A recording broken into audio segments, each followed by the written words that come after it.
ભાવનગર શહેરના લોકોની જન સુખાકારી માટે વિવિધ ગ્રાન્ટ હેઠળના એક સાથે 150 કરોડના કામોના ખાતમુહૂર્ત કાર્યક્રમ યોજાયો હતો। કેન્દ્રીય મંત્રી ડોક્ટર મનસુખ માંડવિયા અને કેન્દ્રીય રાજ્યમંત્રી નીમુબેન બામણિયાના વરદ હસ્તે લોકાર્પણ કરવામાં આવ્યું હતું। ગડેચી નદીઓ અને શુદ્ધિકરણ કરવામાં આવશે। ભાવનગરમાં સીએનજી ટર્મિનલનું કામ શરૂ થવા જઈ રહ્યું છે। કન્ટેનર મેન્યુફેક્ચરિંગમાં દેશનો સૌથી મોટો પ્લાન્ટ ભાવનગરમાં છે। ભાવનગર નજીક આવેલા ધોલેરા સરાને કારણે ભાવનગર ધોલેરા વચ્ચે ડાઉનસ્ટ્રીમ ઇન્ડસ્ટ્રીમાં ખૂબ મોટી તકો છે। ગૌરીશંકર તળાવથી મોતી તળાવ સુધી 4.50 કિલોમીટર નદીનું 69.56 કરોડના ખર્ચે શુદ્ધિકરણ કરવામાં આવશે। જે 2 ફાયર ફાઈટર ઉગને લીલી ઝંડી આપી લોકાર્પણ કરવામાં આવ્યું હતું। જે કેસની ગુજરાતી સાથે હિરેન ભાયાણી, ભાવનગર। ભાવનગર મહાનગર દ્વારા આયોજિત વિકાસ કાર્યોના લોકાર્પણ અને શિલાન્યાસ પ્રસંગે મારો ઉપસ્થિત રહેવાનું થયું।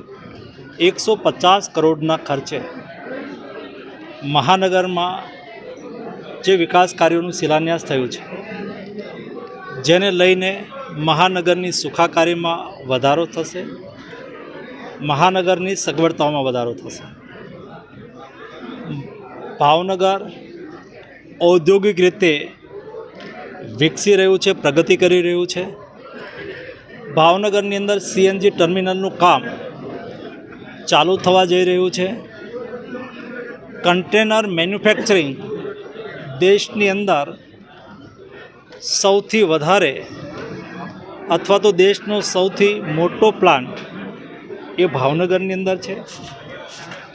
બાજુમાં ધોલેરા સર ડેવલપ થઈ રહ્યું છે। ધોલેરા અને ભાવનગરની વચ્ચે ડાઉનસ્ટ્રીમ ઇન્ડસ્ટ્રીઝ માટેની વિશાળ ઓપોર્ચ્યુનિટીને ભાવનગર ચેમ્બરના સહયોગથી હાર્નેસ્ટ કરવાનો પ્રયાસ થઈ રહ્યો છે। ભાવનગરની અંદર આવેલો અલંગ ઉદ્યોગ એ યુરોપિયન શિપ રિસાયકલિંગ માનાંકને અનુસરે એ રીતે એમને તૈયાર કરાઈ રહ્યો છે।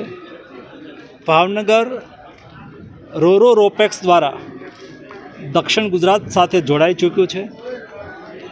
આગામી દિવસોની અંદર ભાવનગર કન્ટેનર મેન્યુફેક્ચરિંગનું હબ બને એના માટે અમે સામૂહિક પ્રયાસ કરી રહ્યા છીએ।